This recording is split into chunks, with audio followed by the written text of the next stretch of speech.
नमस्ते प्यारे बच्चों, इतिहास के इस वीडियो में मैं आप सभी का स्वागत करती हूँ। प्यारे बच्चों, पिछले वीडियो में हमने 1960 के दशक में क्या क्या हुआ और 1970 के दशक में क्या क्या हुआ इसके बारे में जानकारी प्राप्त की। एक बार फिर संक्षेप में जान लेते हैं कि 1960 के दशक में क्या क्या हुआ था। 1960 के दशक में 1961 में पुर्तगालियों की सत्ता से गोवा, दीव, दमन को आजादी मिली थी और भारत में उनका विलय हुआ था। 1962 में भारत और चीन का युद्ध हुआ था जिसमें भारत की पराजय हुई थी। 1964 में भारत के प्रथम प्रधानमंत्री पंडित जवाहरलाल नेहरू का निधन हुआ था और 1964 में ही भारत के दूसरे प्रधानमंत्री लाल बहादुर शास्त्री देश की बागडोर अपने हाथों में ली थी। 1965 में भारत और पाकिस्तान का युद्ध हुआ था जिसमें भारत की विजय हुई थी। 1966 में भारत और पाकिस्तान का ताशकंद में समझौता हुआ था। समझौता करके लौटते समय लाल बहादुर शास्त्री की मृत्यु हो गई। उसके बाद 1966 में ही फिर से चुनाव हुआ और इंदिरा गांधी देश की तीसरे प्रधानमंत्री बनी। आइए बच्चों, देखते हैं 70 के दशक में क्या क्या हुआ। 1971 में भारत और पाकिस्तान का फिर युद्ध हुआ, उसमें भारत की विजय हुई। उसी समय पाकिस्तान का बंटवारा हुआ और एक स्वतंत्र राष्ट्र के रूप में अस्तित्व में आया बांग्लादेश। उसके बाद 1974 में राजस्थान के पोखरण में सफल परमाणु परीक्षण हुआ। 1975 में सिक्किम का भारत में विलय हुआ। 1974 में ही देश की कानून व्यवस्था चरमरा गई और देश की जब व्यवस्था चरमराती है तो संविधान में ऐसा नियम है कि देश को नियंत्रण में रखने के लिए राष्ट्रपति शासन लागू कर दिया जाता है। तो उस समय 1975 से 1977 तक राष्ट्रपति शासन लागू कर दिया गया। उसमें मानवीय अधिकार सिकुड़ गए। देश में अनुशासन तो आ गया लेकिन मानवीय अधिकार सिकुड़ गए। फिर 1977 में चुनाव हुआ और कई पार्टियां मिलकर जनता पार्टी का गठन की। वहां पे कांग्रेस पार्टी की पराजय हुई और जनता पार्टी की विजय हुई। कई पार्टियों का गठबंधन होने के कारण सरकार बहुत दिनों तक नहीं चली। उसमें पहले मोरारजी देसाई प्रधानमंत्री बने, वो कुछ ही दिनों तक थे, कुछ ही महीनों तक। उसके बाद चौधरी चरण सिंह बने। इसके बाद आपस में मतभेद होने के कारण फिर 1980 में चुनाव हुआ और 1980 में इंदिरा गांधी फिर से भारत की प्रधानमंत्री बनी। तो आइए देखते हैं प्यारे बच्चों 1980 के दशक में क्या हुआ। 1980 का दशक। इस दशक में भारतीय राजनीतिक व्यवस्था को अनेक चुनौतियों का सामना करना पड़ा। पंजाब में खालिस्तान आंदोलन प्रारंभ हुआ। भारतीय संघ राज्य से अलग एक स्वतंत्र खालिस्तान राज्य की मांग के लिए पंजाब में कुछ दलों ने आंदोलन प्रारंभ किए। पाकिस्तान का समर्थन प्राप्त होने के कारण इस आंदोलन ने अत्यधिक उग्र रूप धारण कर लिया। इस आंदोलन के आतंकी अमृतसर के स्वर्ण मंदिर में आश्रय लेकर हिंसात्मक गतिविधियों को अंजाम दे रहे थे। 1984 में अमृतसर के स्वर्ण मंदिर में आश्रय लिए हुए आतंकवादियों को मंदिर से निष्कासित कर देने के लिए भारतीय सेना को वहां भेजना पड़ा। श्रीमती इंदिरा गांधी के सुरक्षा रक्षक दल के सिख रक्षकों ने ही उनकी हत्या कर दी। इसी काल में पूर्वोत्तर भारत में उल्फा संगठन द्वारा बहुत बड़ा आंदोलन चलाया गया। वर्ष 1984 में राजीव गांधी ने प्रधानमंत्री पद की बागडोर अपने हाथ में ले ली। विज्ञान व प्रौद्योगिकी के क्षेत्र में सुधार हुए जिसके परिणाम स्वरूप अर्थव्यवस्था में भी सुधार हुआ। श्रीलंका के तमिल अल्पसंख्यकों की समस्याओं ने उग्र रूप धारण कर लिया। ऐसे समय में तमिल समुदाय को देश के भीतर स्वायत्तता देकर श्रीलंका की अखंडता को बनाए रखने के लिए श्रीलंका के प्रस्ताव को राजीव गांधी ने समर्थन दिया, लेकिन उनको सफलता नहीं मिली। रक्षा सामग्री को लेकर और विशेष रूप से बोफोर्स कंपनी द्वारा दूर तक मार करने वाली तोपों की खरीदारी के मामले में हुए भ्रष्टाचार के कांड में उनकी कड़ी आलोचना हुई। इस अवधि में हुए चुनावों में राजनीतिक भ्रष्टाचार एक महत्वपूर्ण मुद्दा बना। कांग्रेस पार्टी व उसके नेतृत्व की कड़ी आलोचना हुई। परिणाम स्वरूप चुनाव में कांग्रेस पार्टी को बहुमत नहीं मिला। इस प्रकार 1989 में कांग्रेस पार्टी की पराजय हुई। अलग अलग दल मिलकर फिर इकट्ठा हुए और जनता दल के विश्वनाथ प्रताप सिंह भारत के प्रधानमंत्री बने। विश्वनाथ प्रताप सिंह ने अन्य पिछड़े वर्ग के लिए आरक्षण नीति निर्धारित की।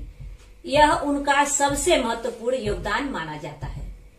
दल के अंतर्गत चलने वाले विवादों कलहों के कारण वे अधिक समय तक प्रधानमंत्री पद पर नहीं रहे। 1990 में चंद्रशेखर भारत के प्रधानमंत्री बने। उनकी सरकार भी अल्पकाल की रही। वर्ष 1991 में चुनाव प्रचार के दौरान श्रीलंका के लिट्टे संगठन ने राजीव गांधी की हत्या कर दी। 1980 के दशक के अंत में जम्मू और कश्मीर में असंतोष धधकना प्रारंभ हुआ। वहां चलने वाली आतंकवादियों की गतिविधियों ने कश्मीरी पंडितों को वहां से भाग जाने के लिए विवश किया। यह समस्या अधिकाधिक गंभीर बनती गई और इस समस्या ने आतंकवाद का रूप धारण किया।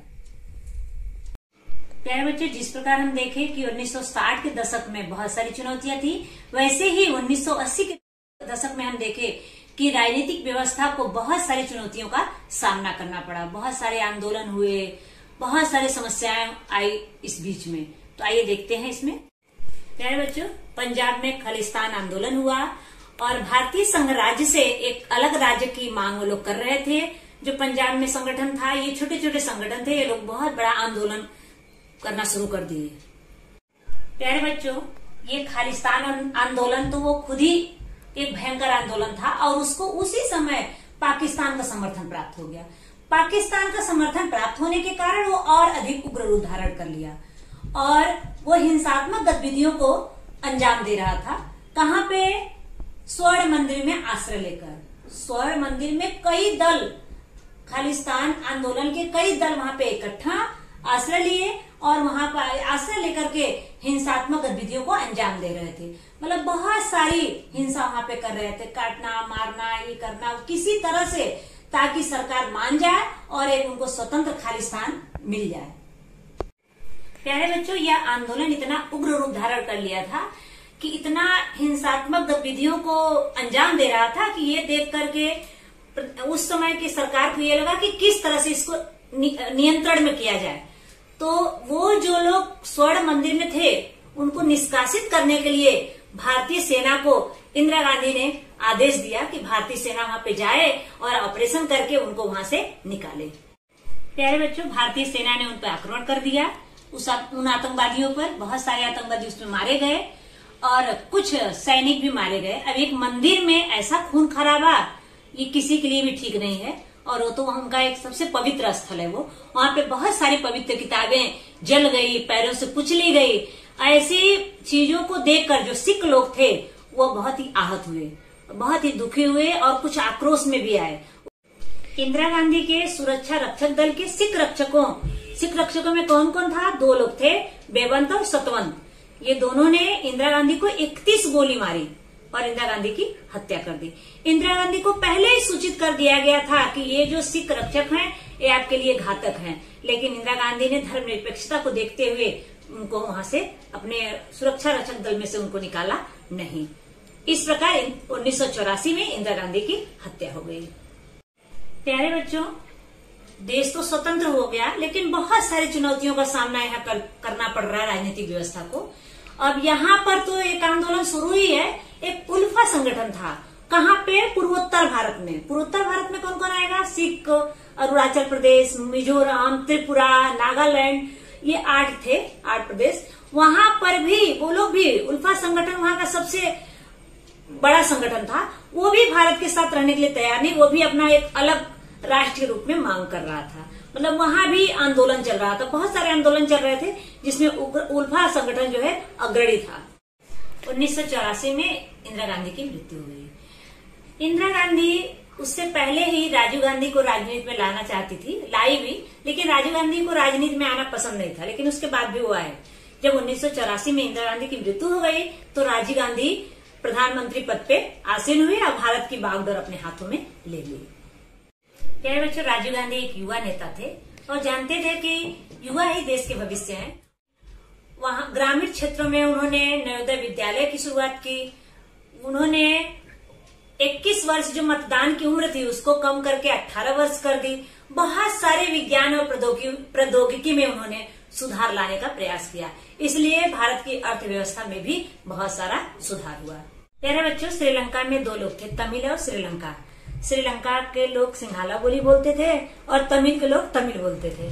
तमिल के लोगों को लगता था कि वह अल्पसंख्यक हैं, उनका श्रीलंका में उनको महत्व नहीं दिया जा रहा है। आपस में दोनों में मतभेद के कारण आपस में लोगों का युद्ध चल रहा था, आपस में ही मतभेद हो रहा था। वहां पे शांति स्थापित करने के लिए राजीव गांधी ने श्रीलंका में भारतीय सेना को भेजे ताकि वहां पे शांति स्थापित हो जाए। राजीव गांधी ने पूरा प्रयास किया कि वहां पे शांति स्थापित हो जाए और लंका की अखंडता बनी रहे, वहां पे बंटवारा न हो दोनों का। लेकिन राजीव गांधी को वहां पे सफलता नहीं मिली। रक्षा सामग्री को लेकर विशेष रूप से बोफोर्स कंपनी के लिए स्वीडन से भारत में 410 बंदूकों के लिए डील की गई और उसमें स्वीडन में ही कुछ रेडियो पे न्यूज आया कि बीच में कुछ लोग जो है इसके पैसे को खाए हैं, इसके पैसे बीच में कुछ इधर उधर हुए हैं, गोलमाल हुए हैं और इसका असर भारत पे आया।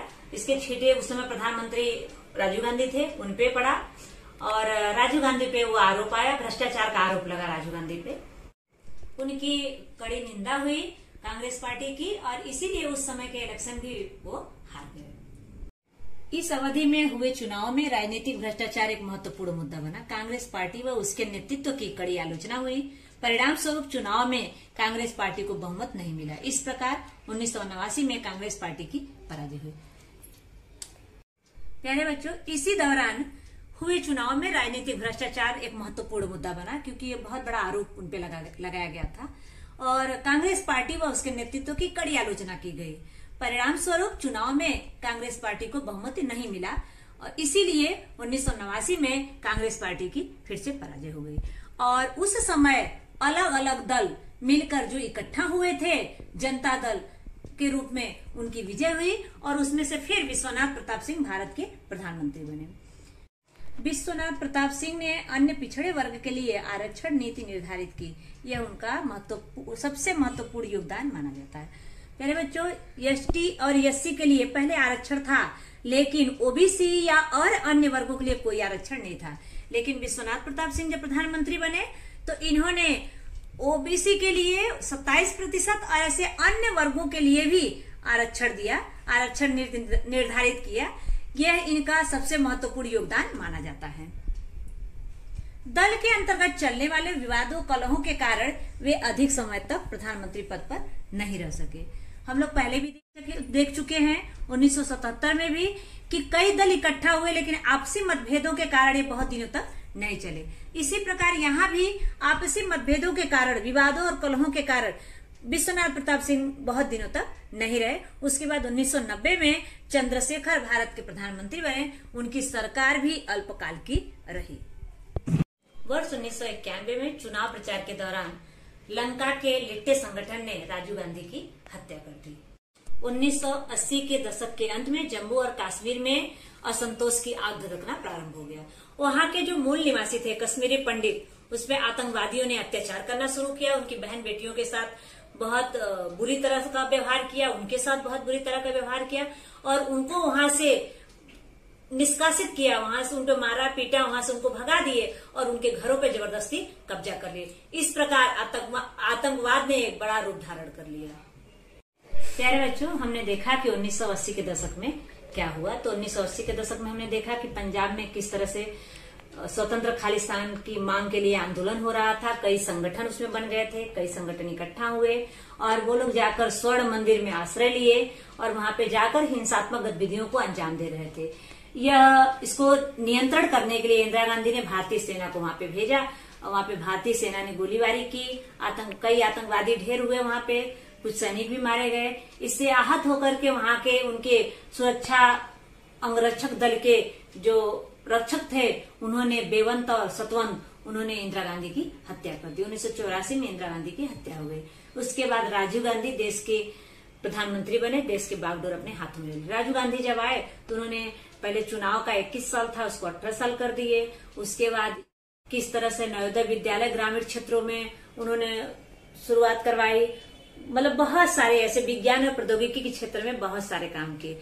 वहां पे लंका और तमिल में जो आंदोलन चल रहे थे वहां पे सेना भेजकर और बातचीत करके उसको सुलझाने का प्रयास किए, लेकिन वहां भी उनको सफलता नहीं मिली।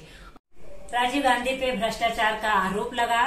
उसके बाद इलेक्शन हुआ, इलेक्शन में इसका इतना बुरा असर हुआ कि राजीव गांधी को कोई बहुमत न मिला, राजीव गांधी पराजित हुए।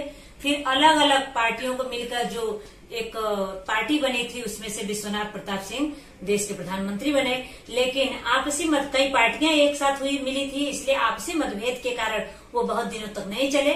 उसके बाद 1990 में चंद्रशेखर भारत के प्रधानमंत्री बने। 1991 में चुनाव प्रचार के दौरान श्रीलंका के लिट्टे संगठन ने राजीव गांधी की हत्या कर दी। 1980 के दशक के अंत में कश्मीरी पंडितों पर, जम्मू कश्मीर में कश्मीरी पंडितों पर इतना अत्याचार किया गया कि उनको वहां से भागने पे मजबूर किया गया। उनकी बहन बेटियों के साथ बहुत बुरा व्यवहार किया गया और वहां पर आतंकवादी संगठनों ने अपना साम्राज्य स्थापित कर लिया। शेष 1990 के बाद का हम अगले वीडियो में देखेंगे। धन्यवाद।